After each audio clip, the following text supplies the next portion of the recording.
Nós vamos fazer a leitura à medida que formos avançando no estudo. Todos achamos?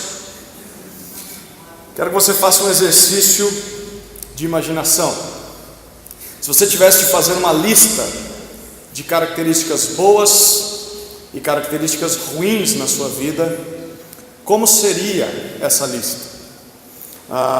Você poderia fazer da seguinte maneira: de um lado você colocaria todos os seus pontos positivos, a sua pontualidade, a sua honestidade, o seu amor ao próximo, enfim. Do outro lado, nessa lista, você colocaria os seus pontos negativos, o seu egoísmo, a sua raiva, a sua falta de controle, falta de misericórdia, enfim. E no final das contas, eu quero que você pense: qual coluna teria mais itens? A de coisas boas ou a de coisas ruins? Qual seria a sua sensação se a coluna dos pontos positivos ganhasse? Talvez ter orgulho: olha que bom, eu sou melhor do que sou pior. Talvez prazer, uma sensação de dever cumprido, sensação de alívio, porque você tem coisas boas que superam coisas ruins. Mas e se a coluna de pontos negativos estivesse maior? Qual seria o seu sentimento? Talvez sentimento de culpa, de tristeza, uma sensação de inutilidade, um peso. Nesse texto, Paulo tem uma palavra para cada um de nós, seja qual for a coluna que esteja ganhando na sua vida. Em resumo, Filipenses 3, de 2 a 7, a gente pode destacar 3 lições para as nossas vidas. A primeira lição, no versículo 2, é: cuidado com os falsos mestres. A segunda lição: saiba quem são os verdadeiros crentes, versículo 3. E a terceira lição: observe o bom exemplo de um verdadeiro crente, versículos 4 a 7. A primeira lição desse texto: cuidado com os falsos crentes. Versículo 2, olha o que o texto diz: tomai cuidado com esses cães, cuidado com os maus obreiros, cuidado com a falsa circuncisão. Paulo convoca a igreja em Filipos a tomar cuidado. Talvez na sua versão esteja: acautelai-vos, ou tenham cuidado. Se você reparar bem, essa expressão se repete 3 vezes nessa passagem, e ela pode ser literalmente traduzida como: tenha cautela, tenha atenção constante, esteja em alerta, avalie muito bem. A ideia é de fique esperto e fuja de alguém assim. Mas do que os filipenses deveriam fugir? Paulo vai dizer que é com um certo grupo de pessoas, e ele descreve esse grupo de pessoas em 3 características.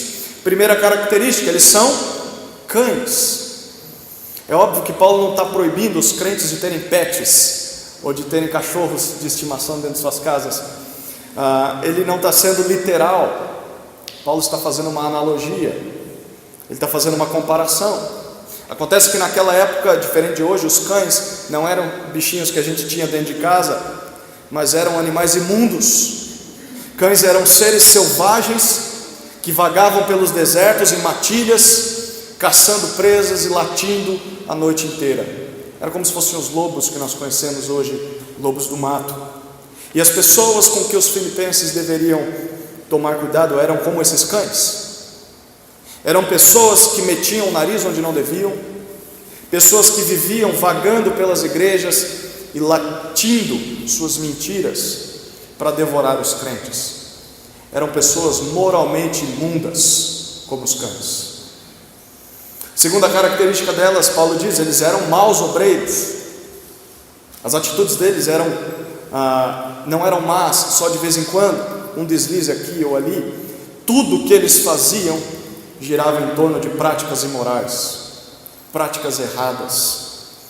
Eles constantemente agiam assim. Terceira característica: eles eram a falsa circuncisão. A circuncisão era um rito feito em bebês israelitas, por meio do qual aquela pessoa passava a fazer parte do povo de Israel. Então era uma espécie de cirurgia feita no menino. Hoje essa cirurgia poderia ser conhecida como a cirurgia da fimose. E todo bom israelita que se orgulhava Todo bom israelita, ele se orgulhava de ter sido circuncidado quando pequeno. Mas Paulo diz que os filipenses deveriam tomar cuidado com a falsa circuncisão. De quem Paulo está falando? Quem eram esses homens? Pelo contexto da época, Paulo está falando claramente contra homens judeus que diziam ter crido em Jesus Cristo.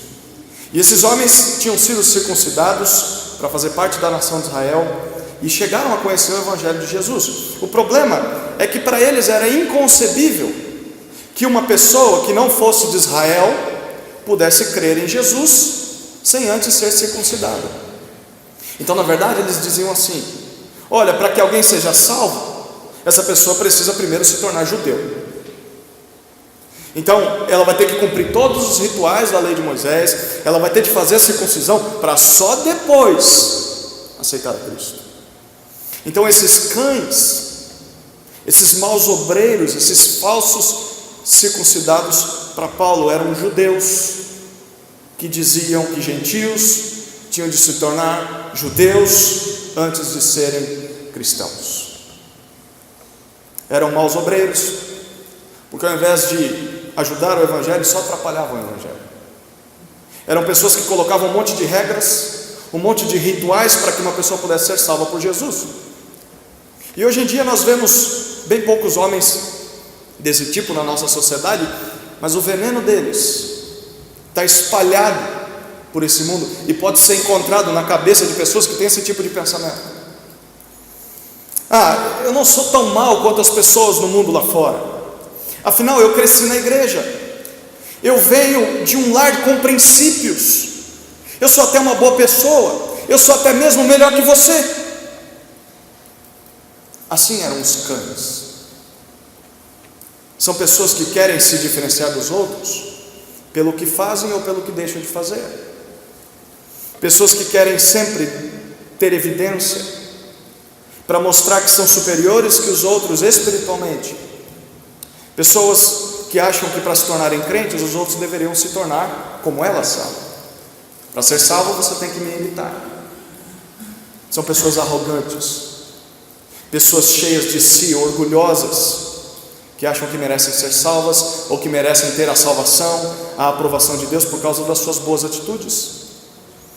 Elas fazem listas do que fazem bem, e aí sempre que elas olham para essas listas, elas se orgulham de não serem tão más quanto as outras pessoas. A minha lista é melhor que a de fulano. E o pior, essas pessoas não só fazem isso, mas ensinam os outros a fazer o mesmo. E se as outras pessoas não fizerem, elas dizem: vocês não podem ser salvos. Legalistas. Qual seria o conselho de Paulo a nós diante dessas pessoas? O texto diz: tomem cuidado, fujam desse tipo de gente, não deem ouvidos a essas pessoas, e mais, não sejam como essas pessoas. Cuidado com os falsos crentes. Sempre que alguém disser para você: preste atenção em mim, por causa das coisas boas que eu faço, abra bem o seu olho, porque essa é uma frase de pessoas legalistas, pessoas arrogantes, que acham que são melhores que outras. É uma marca de um falso crente, de uma obreira. Não são as coisas boas que nós fazemos que nos tornam aceitáveis diante de Deus. Não é porque nós nascemos na igreja, ou porque nós vamos a todos os cultos, ou porque nós ajudamos a quem precisa, que nós nos tornamos bons diante de Deus. Essas coisas são boas, mas não nos torna bons. Cuidado com esse tipo de gente. Cuidado com quem prega esse tipo de coisa. Não ouça o que eles dizem, não acredite nessa mentira. E o mais importante, tome cuidado para não ser assim.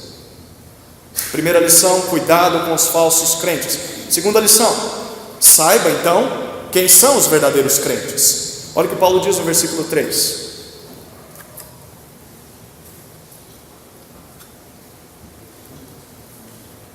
Porque nós é que somos a circuncisão, nós os que servimos a Deus em espírito e nos orgulhamos em Cristo Jesus e não confiamos na carne.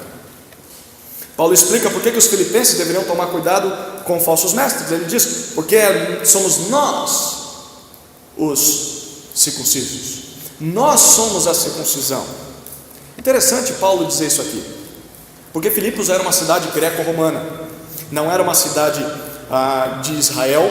Então significa que lá em Filipos bem poucos judeus moravam, e aquela população era considerada pagã, considerada gentia. Então aquelas pessoas não tinham sido circuncidadas quando crianças, elas não eram parte do povo de Israel, elas não faziam parte da nação judaica. Mas Paulo era circuncidado. Ele vai dizer isso no versículo 4, a gente vai ver. Paulo era, como dizem os cariocas, ele era um judeu da gema. Paulo veio do berço, ele é judeu de berço. Então Paulo não está falando sobre algo físico, porque os filipenses não são circuncidados, mas ele é. Ele não está falando de uma cirurgia feita em alguma parte do corpo. Se a circuncisão era a marca de alguém que fazia parte do povo de Deus, Paulo está dizendo, a verdadeira circuncisão para Deus não é física. Mas é como então? Como alguém pode fazer parte do povo de Deus, se não por rituais, por ritos, por cirurgias, por observância de ordens? Paulo faz um contraste entre os falsos mestres e os verdadeiros crentes, e ele dá 3 marcas de um verdadeiro crente. Enquanto nós estudamos no versículo 3 essas 3 marcas, eu quero te desafiar a analisar o seu coração, a avaliar se você se encaixaria nesse grupo de verdadeiros crentes. Primeira marca: verdadeiros crentes, Paulo diz, servem a Deus em espírito. Servir pode ser traduzido por adorar, por louvar. Crentes verdadeiros adoram, cultuam a Deus, não somente por meio de rituais religiosos ou em cultos de domingo, mas ele diz, adoram em espírito. Essa expressão em espírito pode significar tanto por meio do Espírito Santo dentro do crente, quanto no seu íntimo, no seu coração. E eu creio que Paulo aqui está falando as duas coisas. Uma pessoa verdadeiramente crente adora a Deus em todo o tempo, de maneira sincera e de coração. Por que ela faz isso? Porque ela tem o Espírito Santo dentro de si. Verdadeiros crentes servem a Deus em espírito, e não só por meio de rituais. Todo o seu ser se envolve no culto a Deus em todo o tempo da sua vida. Segunda marca: verdadeiros crentes se orgulham em Cristo Jesus. Orgulho nem sempre é uma coisa ruim.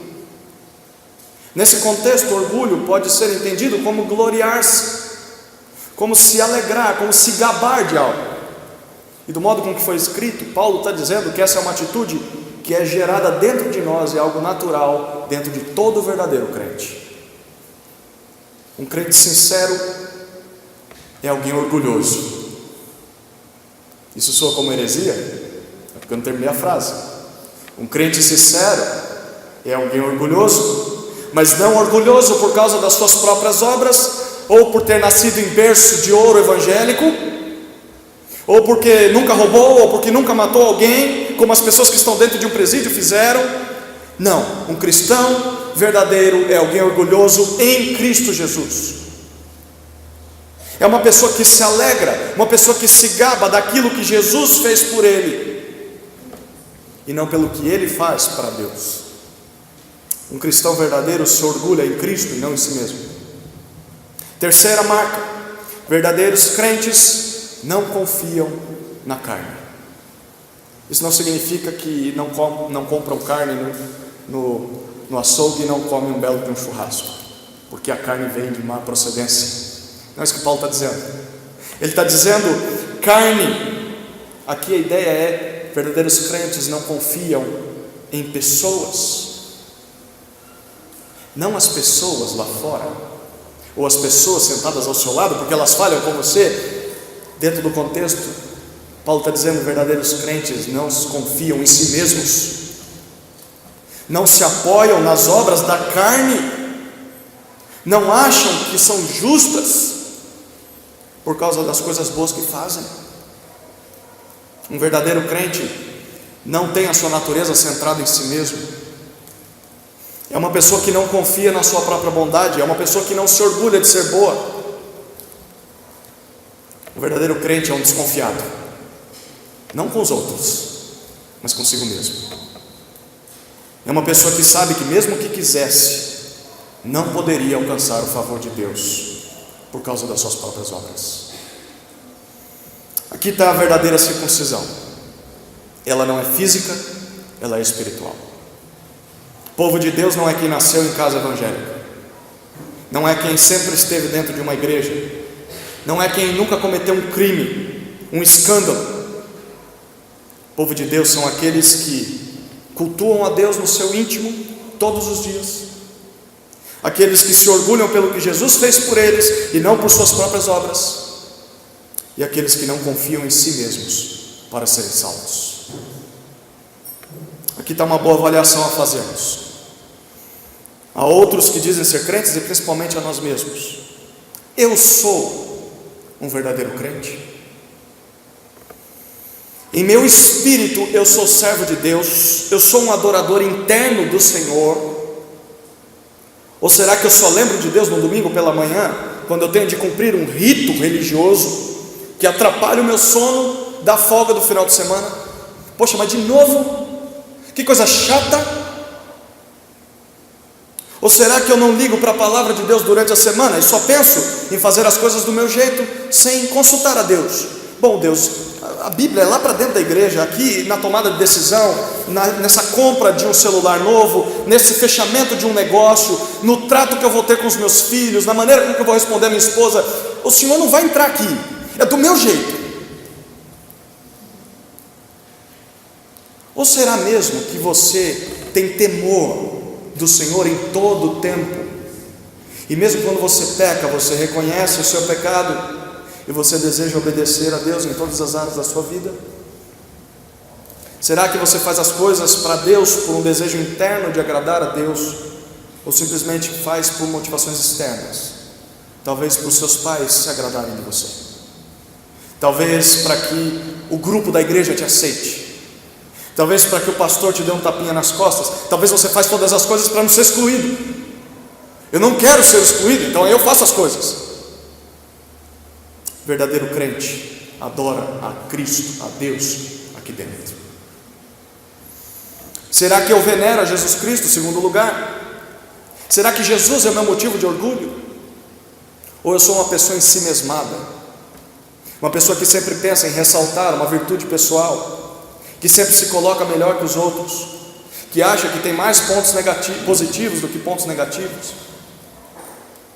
Ou será que eu me vanglorio nos méritos de Jesus e não nos meus méritos? Ou será que eu elogio a Cristo pela obra dele feita na cruz em meu favor? Terceiro, eu não confio mais em mim mesmo para alcançar o favor de Deus? Ou será que eu ainda acho que se eu me esforçar o máximo possível, eu vou conseguir entrar no céu? O crente verdadeiro reconhece que é incapaz de alcançar a perfeição e que precisa da ajuda de Deus para ser salvo. Será que eu reconheço que se não fosse Deus eu estaria perdido? Essa é a segunda lição: saiba quem são os verdadeiros crentes. Terceira lição: observe o bom exemplo de um verdadeiro crente. Versículos 4 até 7, vamos fazer a leitura.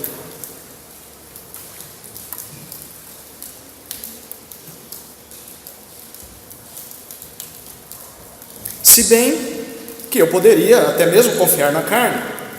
Se alguém pensa que pode confiar na carne, muito mais eu. Circuncidado no 8º dia, da descendência de Israel, da tribo de Benjamim, hebreu de hebreus. Quanto à lei, fui fariseu. Quanto ao zelo, persegui a igreja. Quanto à justiça que há na lei, eu era irrepreensível. Mas o que para mim era lucro, passei a considerar perda por amor de Cristo. Paulo explica com mais detalhes o que significa confiar na carne. Provavelmente era isso que os falsos mestres, falsos crentes faziam. Eles se orgulhavam dos seus feitos e eles achavam que eram melhores que os outros. E aí Paulo diz assim: então é assim, é? Nós vamos nos orgulhar daquilo que nós fazemos? Bom, se é assim, eu poderia fazer isso também. Aliás, se dependesse daquilo que nós fazemos de bom, eu seria muito melhor do que todos vocês juntos. Se alguém pensa que pode confiar na carne, muito mais eu. Querem saber por quê? Versículo 5, Paulo então começa a descrever um pouco sobre a sua vida religiosa antes de conhecer a Cristo, desde pequenininho. Ao todo ele vai citar 7 itens que dariam a ele o direito de se orgulhar diante de Deus pelos seus feitos. Aí ele diz, primeiro item, eu fui circuncidado ao 8º dia. Isso significa que Paulo fazia parte do povo de Israel desde o berço. Ele era participante do povo da aliança no Antigo Testamento, da antiga aliança. Segundo item, eu sou da linhagem de Israel. Olha, diferente de muitos desses falsos mestres que se orgulham da sua religiosidade, eu nasci dentro do povo de Israel. E muitos desses homens eram pagãos, eram gentios que tinham se tornado israelitas só depois de velhos. Paulo diz, eu não, eu nasci lá. Terceiro item, eu sou da tribo de Benjamim. Então de todas as tribos de Israel, Benjamim era mais nobre, era mais importante. Quarto item, eu sou hebreu de hebreus. Muitos daqueles judeus naquela época falavam ou grego ou aramaico, mas a língua dos judeus não era grego ou aramaico, a língua dos judeus era hebraico, e essa língua estava se perdendo. O Antigo Testamento tinha sido escrito em sua maior parte em hebraico, e poucos sabiam falar essa língua, mas Paulo bate no peito e diz, eu sei falar hebraico desde bebê, desde pequeno eu aprendi essa língua. Quinto, eu fui fariseu. De todas as linhas de interpretação do Antigo Testamento, Paulo fazia parte da mais rígida, o farisaísmo. E o farisaísmo era um grupo mais zeloso da lei, em que as pessoas interpretavam a lei da maneira mais rígida e guardavam a tradição dos antigos. Paulo então era um ortodoxo e não um liberal, como muitos daqueles judeus que estavam entrando dentro das igrejas eram. E a lista continua no verso 6, ele diz, sexto lugar, eu persegui a igreja.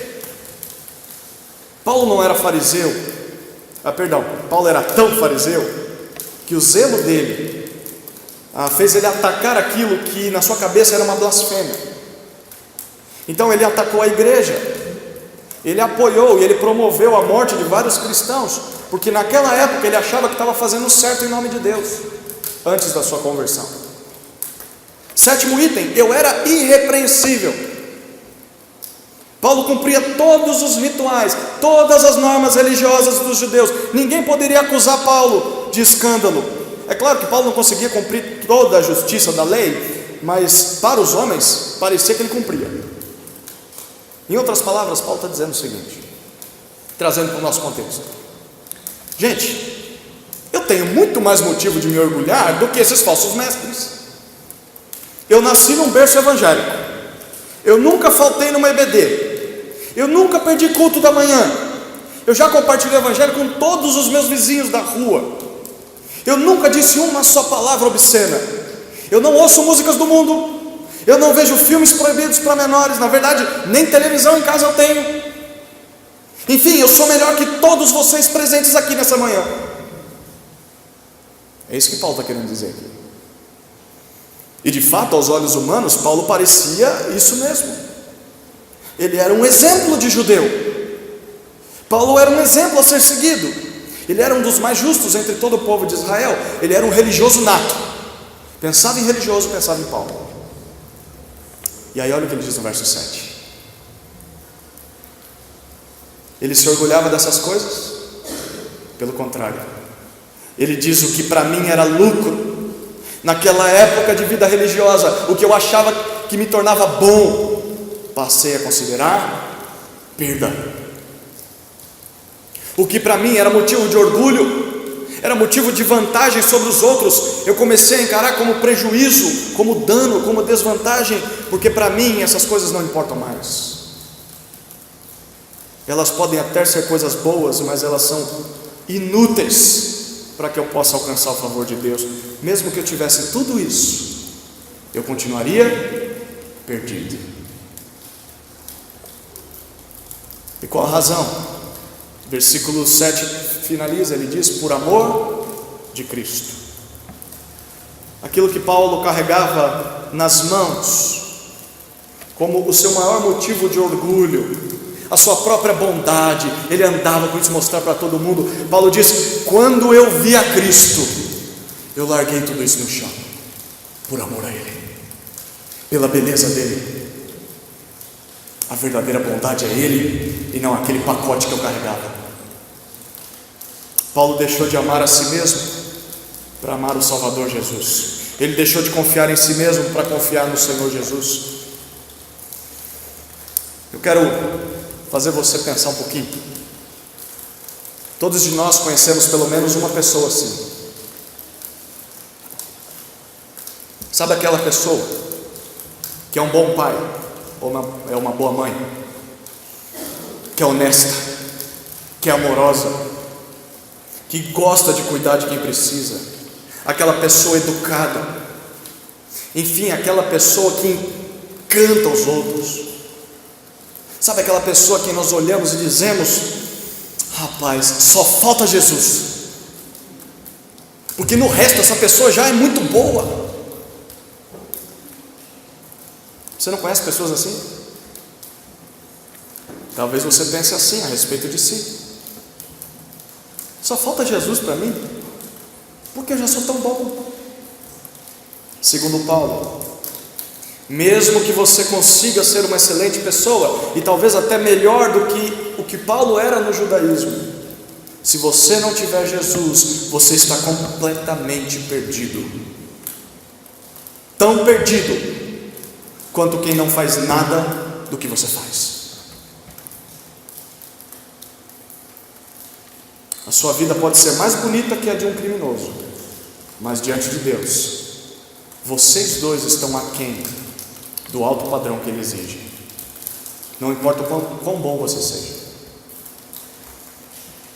Imagine que Deus faça uma competição com todos os seres humanos. Deus vai dar o direito de morar no céu para todos aqueles que conseguirem atravessar o Oceano Atlântico a nado. Você tem que nadar do Brasil até Portugal. Se você conseguir fazer isso chegando lá, pisando na praia de Portugal, você pode entrar no céu. E todos os homens e todas as eras estão na beira da praia, lá em Salvador, para cruzar o mar. Aí você olha para o lado, e aí você vê nadadores profissionais, pessoas que receberam medalhas em Olimpíadas, pessoas que conseguem nadar quilômetros sem se cansar. Mas aí você olha para a sua barriguinha, para o seu cacuete de nadador, e aí você lembra que você não consegue nadar nem 100 metros sem começar a ter câimbras. Mas a pergunta é: o fato das pessoas saberem nadar mais do que você, ou mais do que todas as outras, significa que elas vão conseguir atravessar o Oceano Atlântico a nado? Sim ou não? Não. No final das contas, todos vão morrer afogados, sejam nadadores profissionais que chegaram um pouco mais longe, ou seja você que não sabe nadar muito bem. Todos morrem. É isso que significa você querer chegar ao céu por seus próprios atos de bondade. Quanto mais perfeitas as pessoas se acham, melhores nadadoras elas são. Mas no final das contas, nenhuma delas vai conseguir atingir a perfeição de Deus. Nenhuma vai conseguir atravessar o oceano para chegar até Deus. Agora eu quero que você imagine nessa mesma cena, que você está prestes a se afogar, e você olha para o lado, e você encontra um nadador que é diferente de todos os outros. Esse nadador consegue nadar mais do que os outros, mais rápido do que os outros, e ele chega ao outro lado, ileso, vivinho da Silva, sem se cansar. Então a única maneira de você alcançar o outro lado seria tentar não nadar por conta própria, mas se agarrar nas costas do nadador perfeito. Me leve até o outro lado. Porque se ele chegar, e se nós estivermos ligados, literalmente agarrados a ele, nós também vamos chegar lá. Não porque nós somos bons nadadores, mas porque ele é um perfeito nadador. É isso que Paulo está dizendo nesse texto. Por meus méritos, eu era até um bom homem, mas eu era incapaz de merecer o céu. Mas eu encontrei alguém que é perfeito, alguém que merece o céu por natureza. Então eu larguei todas as minhas boas ações para me agarrar a Ele pela fé. Eu sei que eu não sou bom o suficiente, mas eu confio naquele que é. E Ele garante que se eu parar de depender da minha própria perfeição para entrar no céu e me agarrar a Ele pela fé, Ele me levará são e salvo para a casa de Deus. Esse alguém é Jesus Cristo. Por isso eu amo, por isso eu obedeço, por isso eu parei de valorizar a minha religiosidade. Eu deixei de olhar para a lista de coisas boas que eu faço com orgulho e comecei a me lamentar pelas coisas ruins que eu faço. E depois disso eu comecei a tirar cada ação boa da coluna de ações boas, e eu fui tirando tudo, até que sobrou ali só o nome de Cristo. Só Jesus Cristo. O que me torna bom diante de Deus, o que me torna justo daqui para frente, não são as coisas boas que eu faço, mas é o que Jesus é e o que Jesus fez por mim. É nele em quem eu me agarro, é nele em quem eu confio para ser salvo. Aí é por isso que eu quero imitar a Ele, é por isso que eu quero ser perfeito como Ele é por isso que eu busco a santidade, porque eu amo a Jesus, eu quero ser como Jesus. Agora eu busco fazer coisas boas, não para ser aceito, mas porque eu já fui aceito. Terceira lição: observe o bom exemplo de um verdadeiro crente. Sabe aquela lista imaginária que eu pedi para você fazer no início? Eu quero te desafiar agora a pegar um lápis e uma borracha e reeditar essa lista. 5 passos. Primeiro, pare de olhar para a lista das coisas boas com orgulho. Pare de venerar a si mesmo como alguém bom o suficiente diante de Deus. Você não é, mesmo que tente, e mesmo que acerte algumas vezes, porque no final você morre afogado como todos os outros, mesmo nadando um pouco mais. Segunda tarefa: considere todo esse seu motivo de orgulho de si mesmo, toda essa sua coluna de bondade, como prejuízo. Isso só te atrapalha. Não significa que você não deva mais fazer essas coisas, porque elas são coisas boas, mas que você não deve mais levar essas coisas em conta para tentar agradar a Deus, para tentar chegar até Deus. Então, nessa matemática, pega a borracha e apague cada um desses itens do qual você se orgulha. Terceira tarefa: olhe para outra coluna agora, aquela coluna de coisas ruins que você faz, e se envergonhe por ela, se arrependa dela, deseje não mais cometer essas coisas, deseje não mais desejar essas coisas. Quarta tarefa: escreva Jesus Cristo na coluna de coisas boas e deixe só o nome dele ali. Se orgulhe do que Ele fez por você na cruz. Se orgulhe porque Ele chegou do outro lado do mar e porque Ele te carrega até lá. Não porque você merece, mas porque Ele te ama. Quinta e última tarefa: marque um X em cada um desses itens das coisas ruins que você faz e escreva por cima delas, em letras garrafais, em vermelho: perdoadas. Olhe para os seus pecados assim e comece a escrever uma nova página na sua vida. Uma vida de alguém que é amado, uma vida de alguém que é salvo, alguém que é perdoado pela graça de Deus, alguém que quer imitar aquele a quem está agarrado pela fé. Uma vida que imita Jesus Cristo.